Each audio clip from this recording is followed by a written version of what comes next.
Hey, we're live on Facebook and Instagram. What's up, everybody? Here with my pal, Tiffani Bova. Let's just wait a second because there's, like everybody's going to be getting on. So Tiffani, while we're just waiting for all my friends to jump on here from all over the world, we were just talking about you're going to be in Buenos Aires. I am. Now, okay, so for the people that don't know, Tiffani works at a little company called Salesforce. You might have heard of them. They are basically controlling the world when it comes to all things CRM. And you're the Evangelist of Growth and Innovation. I am. Like that could be the coolest title I've ever, like I think I want that. Like I own my own company. I might change my own title. What in the world does that mean? Like for my friends out there, what does that mean? So I have to say, like I travel around the world and that title gets so much play. Oh, like everyone's absolutely. like, it's the favorite title I've ever heard. I want it. I'm going to adopt it. So now all these little mini growth and innovation evangelists are running around the world. I feel like I have, love that. Spread the love, right? But I did it very specifically. Yeah. So tell them. So it was, I didn't want to put sales in my title because then people think I sell. Yeah. Then I didn't want to put sort of, my organizational rank because then they think I manage people. Yeah. So I wanted to make sure it stayed like I'm out here talking about growth and innovation and evangelizing in many ways. Yes. Like how our customers are using the technology, but more importantly, like really how they're just completely changing the dynamic and innovation and innovating their companies to deal with the disruption that's happening in the market. So I just get to talk about that all day long. So my friends that are watching now, I get exposed to a lot of interesting people, right? You being one of them. I also get to go to a lot of very interesting conferences and have these kind of just different conversations that I'm always trying to bring back to my friends and saying, look, here's how you stay ahead of the curve. Innovation is your sweet spot. They've heard me say, Drucker's famous quote a million years ago, all business is innovation and marketing. The real estate world is always being, dare I say, attacked by outsiders coming in, trying to do it better, make it faster, make it more efficient, cost less, whatever, better experience. You were like the queen bee of innovation. Talk to my friends about some things they can understand about it, get ahead of it. What should they do with it? Talk. So there's a couple of things. One, I'd say, I've always sold technology. I've never sold real estate. Yeah. But I like to say that when I'm out selling technology, I'm actually not selling. That's not what I'm selling. I'm selling change. Yes. And change is really uncomfortable for people, individuals. So changing homes is stressful, right? Yes. It's completely disrupting the life. So you have to remember that you're not selling a house, you're selling change. And people deal with change very, very differently. Right? You are not selling the house, you're selling change. And so when you think about it that way, you have to come with a much more emotional quotient, right? Yes. Be much more in tune with the EQ side than the IQ side of things. Uh-oh, I'm losing him. I'm just going right over here. Like, how many times have you heard me talk about this book? What is it? Right? Oh, yeah. Emotional intelligence, empathy, empathy, empathy, empathy. Yes. So, but you have to tie it to change. Yes. And so I would tell you that innovation at its core has a lot to do with dealing with disruption, and you're disrupting someone's lives. But let's talk about disruption for just a second, because I think that that's what sparks all this. Is we have this whole thought that everyone is being disrupted the same way. I don't want to be Uberized or Airbnb-ized, or I want to be I don't want to be Amazoned or Zillowed 5 years ago, right, or 8 years ago with you guys. And we've all sort of survived through it. But we've had to change and make little pivots. You don't have to completely disrupt yourself, but you have to be conscious of the fact that you need to start to shift. Yes. So I then lean into diversity. And when I say diversity, I don't mean sort of diversity in men and women. I mean diversity of thought. And so we have always actually tried to solve the same challenges we always have with the same mindset, right? That I've always done it this way and it's worked, so why would I change? Yeah. Or I tried that 5 years ago or 3 years ago and it didn't work, so why would I change? And so in order to disrupt anything or innovate, you have to almost start with disrupting yourself. You have to disrupt the way that you think to say, how do I get out of my mindset of, I always keep all my contacts in my Outlook on my phone. Yeah, right? Your CRM is not your phone. Or it's on Post-it notes or an Excel spreadsheet, right? Yellow notepad. Right, and so you have to actually disrupt yourself before you can start to disrupt your business or innovate through your business using technology in new ways. So if you surround yourself with the same set of people all the time, what ends up happening is you have similar thought. Yes. So there's no new way of thinking. Yes. So disruption is thinking styles, right? Like I've always done it this way. And if you're in a meeting, like your next meeting, and you have your team together and you go, oh, Bob or Sally, they're not here today, but I know what they would say, that's a bad sign. It's time for new people new people in the meeting. So, I'm going to do new people in the meeting. Quickly interrupt. For all my friends that are coming to the summit, Tiffani is speaking on the 8th. Coming in from Buenos Aires the day before. Coming in from Buenos Aires, I will be 10 in my 24 hours in Brazil. And she is talking about growth IQ and innovation, and you're going to go deep and heavy with them. Then we're going to do some audience Q&A, which is going to be bananas. But as you're sitting there right now, especially for all my friends that are going to be there, what I just got immediately is you can't sit next to the same people over and over again. Yeah. Right? Like they show up to this conference, and listen, a lot of them, they've become great friends, great, mastermind buddies. But again, like attracts like, that's true. Correct. But then like thinking only gets you more of the same. That's right. So you're saying diversity of thought. Yes. How do I get more of that? Is there a set of questions you recommend? Is there a process? Yeah, and I'm gonna lift something from someone called her name is Lisa Bodell, and she sits on the World Economic Forum. She is one of the chairs for diversity, but more on diversity, sort of men, women, and getting diversity of more women on boards, et cetera. But she has a whole angle on diversity of thinking styles as well as a gentleman by the name of Mark Bonchek, which has written a great book about it as well. But both of them, Lisa's idea is sort of a +1 for meetings, meaning invite a +1 into your next team meeting. And the +1 could be a customer, someone who bought from you, someone who didn't buy from you. Yes. Yes. A realtor from another firm, from another state. It could be a developer. It could be a designer. It could be somebody that's somebody a +1. in the mortgage business, a title business. It doesn't matter. Someone that's related but unrelated to the way you do business currently, because they're going to bring in new ideas, different questions, different thoughts. I love that. Right? And some people even go as far as inviting competitors in the room, right? Yes. It depends if you have like friends that work at other agencies or something like that.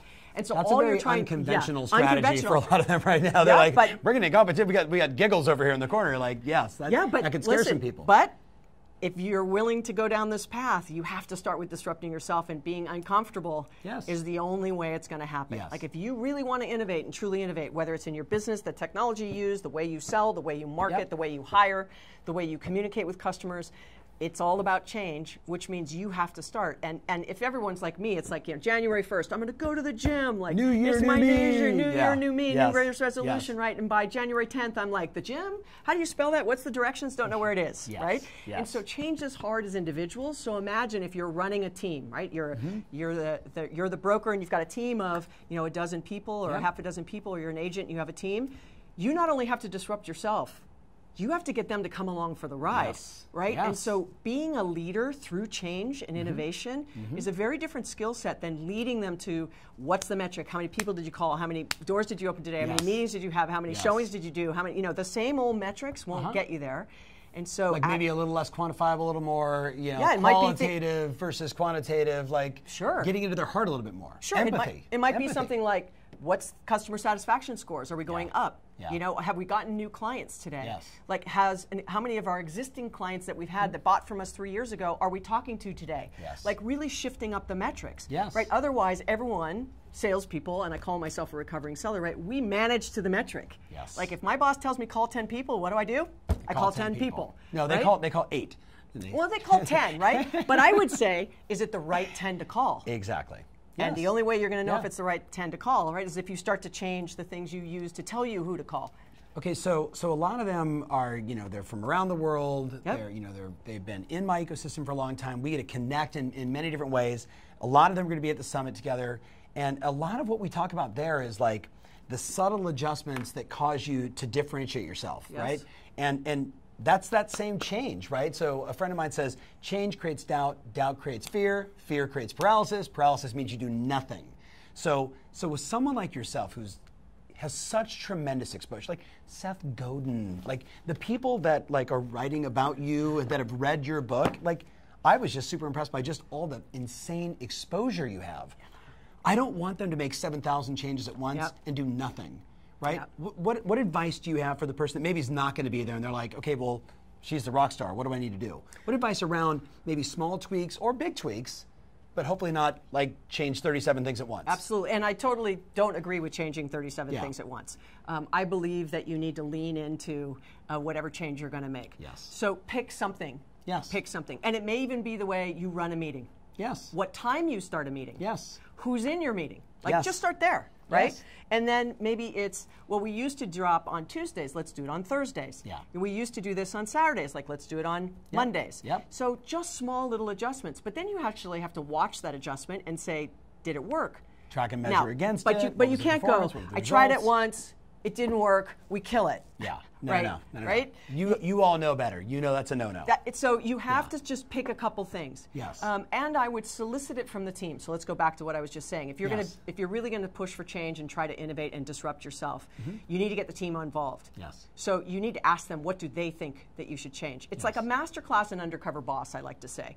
Like, you know, that if the people who are out there doing the daily work are so far away from your visibility that you don't actually know what's working and not working, so having those conversations is really important. Yes. And then listening to their advice, and then don't come back and say, oh yeah, I tried that 3 years ago. This is that you have to change the way you respond and communicate. So that's why I say that if you're talking about innovation or disruption, start with yourself. Yes. Right? Yeah. And as you start to change, everybody else goes, okay, I'll start to change. Bingo. But you have to make it a safe environment for change. So if someone tries something and it fails, don't fire them. Yeah. You know, if they try something. Don't criticize them. Don't attack them. Or shame them in front of their group. Hey, right? what did you learn? What's the lesson? What's the lesson? And what can we do better? A result. Exactly. And okay, it wasn't the result we wanted, but was it the wrong?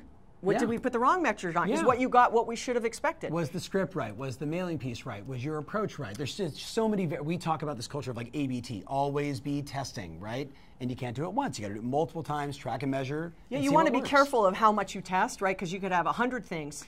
True. Right, and one of the things in Growth IQ that I talk about is there's only a few ways you can grow your business, whether you're an individual contributing realtor or you have an office, right? There's only a couple of ways. Yes. But is this under optimized sales, by the way? Well, let's just call it optimized sales. Okay. So let's call it optimized sales. I just read this over the weekend in Napa Valley. By the way, just shameless self-promotion. Tiffany's a friend. This book comes out August 14th. August 14th. You can get it on Amazon. Barnes & Noble, a whole bunch of places. Barnes & Noble, highly recommend it. Matter of fact, I'm going to even say, I'm going to just do something random. Buy 4 books, and everyone that buys $4 and sends an email to G. Conrad, I'm looking at Ginger over here, G. Conrad, C-O-N-R-A-D, rad, gconrad at tomferry.com, buy $4, send Ginger your Amazon or Barnes & Noble or whatever receipt, and I will do 2 drawings for 45-minute private sessions with me. Right? So rock and roll. And let me tell you guys, I'm not a book of the month club. Like I read well, this a is ton. The starting of the Book of the Month Club, Tom Ferry. Tom Ferry's very first Book of the Month Club. One more thing for him to do. Yes, this exactly. Is the first book. It's on my list of new metrics. Disrupt yourself, Tom. Disrupt yourself. So talk about optimized sales. Like, there's 10 different parts of this growth IQ, which, you know, like they hear me talking about growth all the time. And I love it because you're like, top line revenue. Yeah, this isn't about cost cutting or anything else. No. And I've been telling everybody, hey, look, the market's going to make an adjustment. Some are already feeling it, right? 18 months, 2 years, it's going to make an adjustment. So right now it's about get as much top line revenue as you can, make as much money as you can. So when the market adjusts, you're not like flailing and then die. You want to be like up here and then make a little adjustment, be right as rain, is sort of my mindset. So give us some thoughts on optimizing sales. Yeah, so I'd say 2 things against what you just said. I think getting as much business as you can. Yep. But I would also say start the communication cycle with your existing customers who bought from you in the past. Very so good. One of the things in this book is customer-based penetration. Yeah, I was just looking at that. Which I met this guy flying back from San Francisco on a short 45-minute flight. And of course, I was writing the book at the time, so he was reading over my shoulder going like, hey, what are you doing? Yeah, what's going on? What's going on? So I've got this small business. I'm a textile guy in downtown LA. I'm $2.5 million. You know, and I got purchased by a larger umbrella company, but I'm still the CEO. And my new owner, you know, wants me to go get on Amazon and get on Walmart, and I'm going to sell textiles there. That's what I'm going to do. So I said, okay, well, before you do that, tell me about your existing customer base. He goes, oh, well, I have 100,000 customers. I go, oh my God. Like, and why do you need any more customers? Like a small business. When was the last time you reached out to them? So I said, well, how many buy from you every year? Quarterly, monthly? You know, what's the average sale price? He knew none of the answers. Right? So I said, okay, well, I would advise you, you know, if you were asking me, to go hire an intern or someone hourly to go through those customer base, scrub that data, and then reach back out. And you might find 10,000 customers that are still sort of valid contact information if you're lucky, right? 10% rule. Right? And then you want to get back into that base as you're doing your Walmart and your Amazon. You want to make sure that you go to your base. It is exponentially more expensive for you to go find a new customer than it is to go to your basic customers. They all know this. We actually just did a whole live show about this and a Tom Ferry show, yes. Right? And so go to your base. But the only way you can do that is you need to know who your base is. You need to capture it. It can't be on an Excel spreadsheet and Post-it note, right? And yes, where I work, you know, I'm a little biased to where I think you should go, but you need something. You know, whether it's Salesforce or something else, you need something. And I worry in the real estate industry, people are a little hesitant to use technology because they feel like I own the customer, I own the data, I don't want to share it, you know, all that. And I want you to think about it from the customer's point of view, that they want a better experience. Bingo. So if you can pivot that way, right? But disruption, uncomfortable, do something you're not used to doing, right? Yes. So some of them, we talk about what we call the core four, which is like the 4 pillars of lead generation. So it's your database first and foremost, relationship management and what percentage that should be. It's geographic farming, picking a community where you become that sort of recognizable expert. We're talking about differentiation, like being the brand in the marketplace, doing open houses where people are coming in and just meeting and greeting, connecting, creating relationships, and then buying leads online, right? And then social with all that. So you're really touching on the first one. But in optimized sales, we're talking about like streamline the sales efforts. A lot of them watching right now, they've watched the real estate industry literally go from MLS books to the MLS. They've watched it go from faxing offers to DocuSign. Right? But a lot of them where they're struggling is the pieces now, like we're generating leads. Like the arbitrage of lead generation in real estate is easy today, right? Buying leads, no problem, spending a little dollars there. But whether it's their database or buying a lead or someone they meet in an open house, where most of them fall down is in follow-up. You with me? Like that's the, I mean, I know that's like kiss of death for almost all salespeople, but you can't do it. They really struggle there. Yeah, and the reason why you struggle, I'm going to make a big swath assumption here, is that you can't do it as an individual. Follow-up, you can't scale. I'm going to call that guy, I'm going to give myself 92 things to do today. Because then 92 becomes 92 every day, right? You got to focus on one thing. So if it's follow-up is your one thing, to use Keller Williams' book, The One Thing, right? You're going to use the one thing. Like pick what that one thing is, and if it's follow-up. But are you going to do it as a human being and send out emails and pick up the phone, or are you going to say, you know what, I'm going to use some automation here and do personalization in those messages and be like, hey, you've been in your house for 6 months. Just want to say congratulations. How's the first 6 months been? You know, what can I do? Is there anything I could do to help you? Are you looking for a contractor? Are you looking for anybody? I'm always here for you. Bingo. Boom, right? But what many people do is they use those reach outs as another opportunity to try to sell them something or to find leads. And so you have to think about communicating with your existing customer set, right? The people you know, in very different ways. One, it is truly you're adding value with no secondary ask of them. You're just giving. Right? Giving value. Staying top of mind, giving value. And delivering value. Giving value, right? Then there's a separate set of marketing you're going to do that is all about lead gen. Those are very different things.